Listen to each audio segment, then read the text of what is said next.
তখন স্কোয়ারও প্রথমে গিয়ে। নাহিদা সুলতানা মুন্সিগঞ্জের এই স্কুল শিক্ষক গেল কয়েক মাস ধরে ক্লান্তি, দুশ্চিন্তা ও মানসিক বিষণ্ণতায় ভুগছিলেন।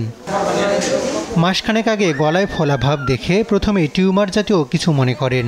পরীক্ষা নিরীক্ষায় জানা যায় তিনি থাইরয়েড জনিত সমস্যায় আক্রান্ত। শুধু টের পেলাম যে আমার গলার মধ্যে কিছু একটা দেখা যাচ্ছে, ছোট গোলাকৃতি, এরকম আন্দাজ করেই ফার্স্টে আইডেন্টিফাই করে। এমনিতে একটু বিষণ্ণতা কাজ করতো, আর টুকটাক হালকা পাতলা সমস্যা, মানে মেজর কোনো সমস্যা ছিল না। ধানমন্ডির থাইরয়েড সেন্টারে আসা কেরানীগঞ্জের নাজনীন সুলতানা চিকিৎসা নিচ্ছেন 15 বছর। এ সেন্টারে চিকিৎসা নিতে আসা অধিকাংশ রোগী দীর্ঘমেয়াদে থাইরয়েড সমস্যায় ভুগছেন। আমার মেয়ে যখন প্রায় 1 মাস হয়েছে তখন আমি ওনার কাছে নিয়ে আসি আবার টেস্ট করানোর জন্য। তো তখন ওনারা টেস্ট করায় বলছে যে না, আপাতত এখনো হয় নাই, কোনো সমস্যা নাই, তবে এটা বারবার একটু চেক আপের মধ্যে থাকতে হবে। হাঁটা চলা করতে পারতো না, বসতে পারতো না, পুরো 19 মাসে হাঁটা শিখছে। পরে ওর শ্বাসকষ্ট ছিল, পরে ডাক্তারের কাছে আনছি, তা বলছে যে হার্টের সমস্যা আছে। এরপরে থাইরয়েড ধরা পড়ছে। আমার শরীর দুর্বল লাগে, হাত পা জ্বালাপোড়া করে, তারপর মাথা ঘুরায়, অস্থির ভাব, শরীর প্রচুর ঘামে। আমি আজকে 8-9 বছর ধরে এরকম। আগে আর হ্যাংলা ছিল, আমি ওজন শুধু বাড়তে থাকে, কোনো ওজন কমে না। ওনারা দেখার পর থেকে আর ওজন আমার বাড়ে না।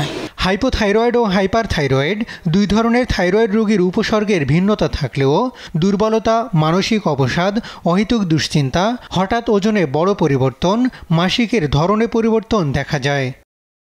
বাংলাদেশ মেডিকেল বিশ্ববিদ্যালয়ের গবেষণায় দেখা যায় প্রতি 2300 শিশুর একজনে জন্মগত ত্রুটির জন্য থাইরয়েডই দায়ী। এজন্য গর্ভধারণের আগে ও গর্ভাবস্থায় থাইরয়েড পরীক্ষা বাধ্যতামূলক করার পরামর্শ চিকিৎসকদের। সন্তান গর্ভে চলে এসছে, তাহলে তারা তখন মায়ের অবশ্যই TSH আর T4টা টেস্ট করবে যে তার কোনো থাইরয়েডের অসুবিধা আছে কিনা। যদি তার থাইরয়েডের ডেফিসিয়েন্সি থাকে, মানে হাইপো থাকে অথবা হাইপার থাকে, তাহলে সেই মোতাবেক তাকে চিকিৎসা দিবে গাইনোকোলজিস্ট।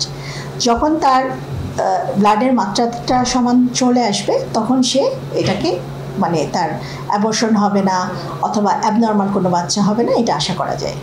দেশে প্রায় 5 কোটি মানুষ থাইরয়েড সমস্যায় ভুগছেন, যাদের প্রতি 7 জনের 5 জনই নারী।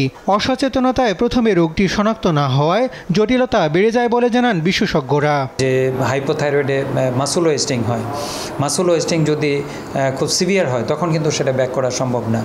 তো এরকম হাইপার সকল ক্ষেত্রেই কিন্তু আপনি আর্লি চিকিৎসা দরকার। একটা জন্মগত ত্রুটি যদি থাকে বা জন্মগত থাইরয়েড যদি থাকে, আপনি যদি 2 সপ্তাহ থেকে 1 মাসের ভিতর তাকে ট্রিটমেন্টের আওতায় না নেন, তাহলে সেই বাচ্চার ব্রেইন কিন্তু কর্মক্ষমতা হারাবে। এটি কিন্তু একটা বিরাট মেসেজ। এই জন্য জন্মের পরপর আপনি থাইরয়েড চিকিৎসা করবেন। থাইরয়েড সমস্যায় থাকা 60% মানুষই থেকে যান চিকিৎসার বাইরে।